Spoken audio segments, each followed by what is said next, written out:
જય હિન્દ વિદ્યાર્થી મિત્રો, welcome to my YouTube channel Gujarati grammar by Bashira Mantra. વિદ્યાર્થી મિત્રો, ટેટ અને ટાટ માટે આપણે જે ક્વેશ્ચનની સિરીઝ લઈને આવ્યા છીએ, જેમાં દરરોજ 25-25 પ્રશ્નો જે છે એ તમને મૂકવામાં આવે છે, અને આજે એનો 9મો ભાગ જે છે, બરોબર છે, તો એની શરૂઆત કરીએ છીએ. ચાલો જોઈએ ક્વેશ્ચન. છાપરાના છેડા ઉપરના નળિયા જેમાંથી પાણી બહાર પડે છે, આપણે તેને શું કહીએ છીએ? આવો પ્રશ્ન છે, બરોબર છે. હવે આ જે છે પ્રશ્ન, એને શું કહી શકાય? તો કે એને જે છે, બરોબર છે, એ નેવું કહેવામાં આવે છે. શું કહેવાય? આપણે કહીએ ને કે નેવામાંથી પાણી પડે છે, બરોબર, તો એ શું છે? તો કે નેવું છે. ચાલો ત્યાર પછીનો ક્વેશ્ચન જે છે એ આપણે જોઈએ.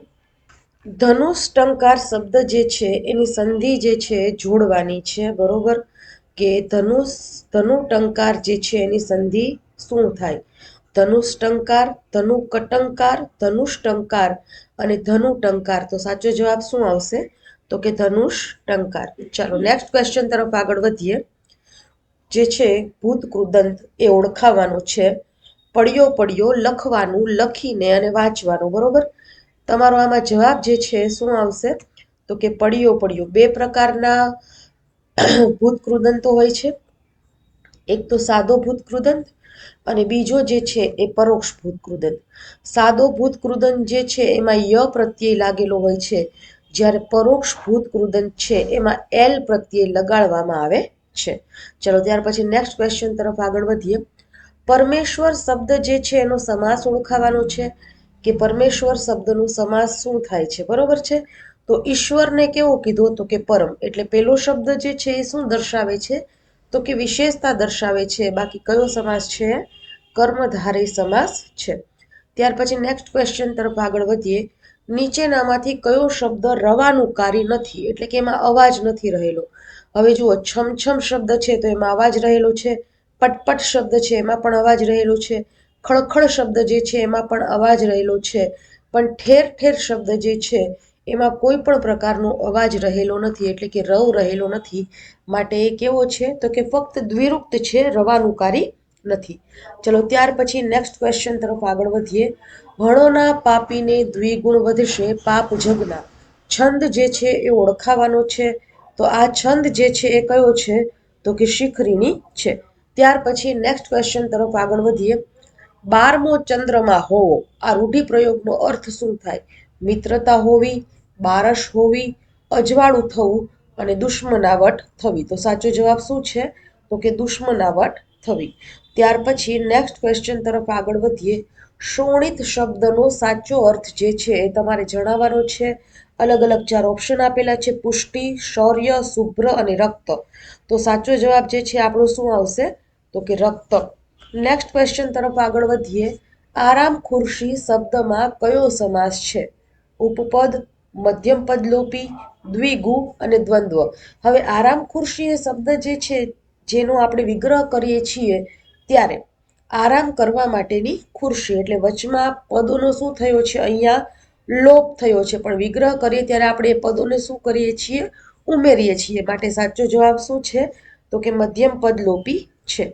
ત્યાર પછી નેક્સ્ટ ક્વેશ્ચન તરફ આગળ વધીએ. ચારે બાજુથી વીંટળાયેલી જમીન, ચારે બાજુ પાણીથી વીંટળાયેલી જમીન, બરોબર. આ શબ્દ સમૂહ માટે એક શબ્દ કયો પ્રયોજી શકાય?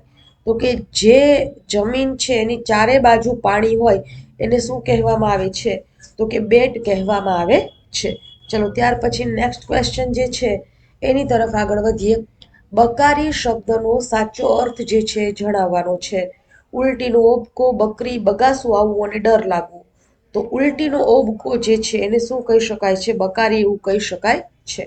ત્યાર પછી શૈવલીની શબ્દ જે છે એનો સાચો અર્થ જણાવવાનો છે, કે શૈવલીની શબ્દનો સાચો અર્થ શું છે?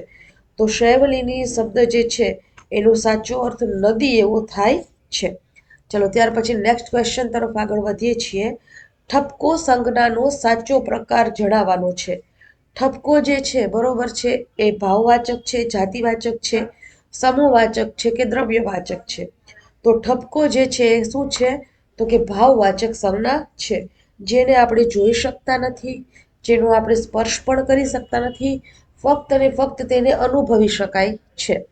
તો એને શું કહેવાય? તો કે ભાવવાચક સંજ્ઞા કહેવાય. ચલો નેક્સ્ટ ક્વેશ્ચન તરફ આગળ વધીએ. પ્રીત કરું પ્રેમથી પ્રગટ થાશે, આ અલંકાર જણાવવાનો છે. અહીંયા પણ પ, અહીંયા પણ પ અને અહીંયા પણ પ એટલે વર્ણ જે છે પ્રાસ રચે છે. માટે કયો અલંકાર બનશે? તો કે વર્ણાનુપ્રાસ અલંકાર બનશે. આનું નામ વર્ણાનુપ્રાસ પણ છે, વર્ણ સગાઈ છે અને અનુપ્રાસ એવો પણ છે. ત્યાર પછી નેક્સ્ટ ક્વેશ્ચન તરફ આગળ વધીએ. છંદ એ ખાલી જગ્યાનું માપ છે. છંદ એ શેનું માપ છે? શબ્દનું, ગદ્યનું, પત્રનું કે કાવ્યનું? તો આપણને ખબર જ છે છંદ એ શેનું માપ છે? તો કે કાવ્યનું માપ છે. ત્યાર પછી નેક્સ્ટ ક્વેશ્ચન તરફ આગળ વધીએ. સવારનો નાસ્તો એને શું કહેવામાં આવે છે? વાળું, શિરામણ, રોંઢું કે જમણ? તો આપણને ખબર જ છે કે સવારે જે નાસ્તો આપણે કરીએ છીએ, બરોબર છે, ને તળપદા શબ્દ માટે કયો પ્રયોગ કરવામાં આવે છે? તો કે શિરામણ એવો પ્રયોગ કરવામાં આવે છે.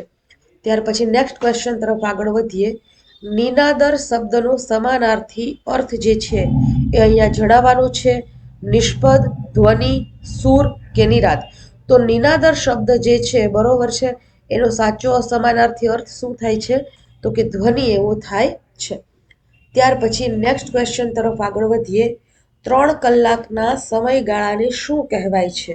ટાણું, ક્ષણ, કલાક અને પ્રહર. તો 3 કલાકનો જે સમયગાળો છે, બરોબર, એને શું કહેવામાં આવે છે? તો કે પ્રહર કહેવામાં આવે છે. ત્યાર પછી નેક્સ્ટ ક્વેશ્ચન તરફ આગળ વધીએ. અહીંયા એવો કયો શબ્દ આપેલો છે જેનું લિંગ પરિવર્તન શક્ય નથી? જો પુત્ર જે છે એનું પુત્રી એટલે લિંગ પરિવર્તન થાય, ચોટલો છે એનું ચોટલી એટલે લિંગ પરિવર્તન થાય, નાગ છે એનું નાગણ એટલે લિંગ પરિવર્તન થાય, પણ પગ છે, બરોબર છે, એનું લિંગ પરિવર્તન શક્ય નથી. માટે સાચો જવાબ કયો છે? પગ એવો છે. ત્યાર પછી નેક્સ્ટ ક્વેશ્ચન તરફ આગળ વધીએ. પંક્તિનો છંદ ઓળખાવાનો છે કે ઓ ઈશ્વર ભજીએ તને, મોટું છે તુજ નામ, ગુણ તારા નિત ગાઈએ, થાય અમારા કામ. બરોબર, તો એનો સાચો આન્સર જે છે એ શું આવે છે? તો કે દોહરો આવે છે. ચલો ત્યાર પછી નેક્સ્ટ ક્વેશ્ચન તરફ આગળ વધીએ. અક્ષ શબ્દ જે છે એનો સમાનાર્થી શબ્દ આપવાનો છે. અક્ષ જે છે, બરોબર, એનો સમાનાર્થી અર્થ શું થાય છે? તો કે ચક્ષુ એવો થાય છે. ત્યાર પછી નેક્સ્ટ ક્વેશ્ચન તરફ આગળ વધીએ. સાચી સંધિ ઓળખી બતાવવાની છે. અલગ અલગ 4 શબ્દો આપવામાં આવ્યા છે તમને.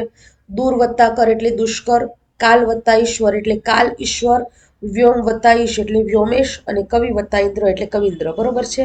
હવે જો કવિ વત્તા ઇન્દ્ર એટલે અહીંયા વ જે છે રસ્વ ન આવે, દીર્ઘ આવે. કાલ વત્તા ઈશ્વર એટલે અહીંયા પણ ખોટું છે. દુષ વત્તા કર, દુહો વત્તા કર હોય ને તો દુષ્કર થાય, પણ વ્યોમ વત્તા ઈશ, અ વત્તા ઈ બરાબર એ. અહીંયા મ સાથે અ જોડાયેલો છે એ, અહીંયા પ્લસ પછી જે ઈ છે એ, એટલે અહીંયાનો અ, અહીંયાનો ઈ, બરોબર, એટલે અ વત્તા ઈ બરાબર એ. મની ઉપર જે એ આવ્યો એ, એટલે મ વત્તા એ એટલે મે. એટલે વ્યોમેશ શબ્દ જે છે એ અહીંયા શું છે? તો કે સાચો છે. ચલો ત્યાર પછી નો ક્વેશ્ચન. પતિજ શબ્દનું શિષ્ટ રૂપ જે છે જણાવવાનું છે. તો કે પતિજ શબ્દ જે છે એનું શિષ્ટ રૂપ શું છે? તો કે શ્રદ્ધા એવું થાય છે. ત્યાર પછી નેક્સ્ટ ક્વેશ્ચન જે છે એની તરફ આગળ વધીએ. નિશિત શબ્દનો વિરુદ્ધાર્થી શબ્દ જે છે એ જણાવવાનો છે કે નિશિત શબ્દનો વિરુદ્ધાર્થી શબ્દ કયો થાય? તો નિશિત શબ્દ જે છે એનો વિરુદ્ધાર્થી શબ્દ મધ્યાહન એવો થાય છે. ત્યાર પછી નેક્સ્ટ લેક્ચરમાં આપણે ફરી પછી મળીશું. આજે આટલા જે પ્રશ્નો છે આપણે લીધા છે, બરોબર છે વિદ્યાર્થી મિત્રો. લેક્ચર જે છે આ આપણે 10 થી 15 મિનિટનો સમયગાળો હોય છે કે જેમાં આપણે પ્રશ્નો મૂકીએ છીએ. એટલે આ લેક્ચર જે છે એને એક વખત તમે લાઈક કરી દેજો. તમારા બીજા વિદ્યાર્થી મિત્રો જે ટેટ ટાટની એક્ઝામ આપવાના હોય એને આ લિંક જે છે એ શેર કરી દેજો અને આ ચેનલ જે છે એને સબસ્ક્રાઈબ પણ કરી દેજો. ફરી પાછા બીજા નેક્સ્ટ લેક્ચરમાં આપણે મળીશું. જય હિન્દ, જય ભારત.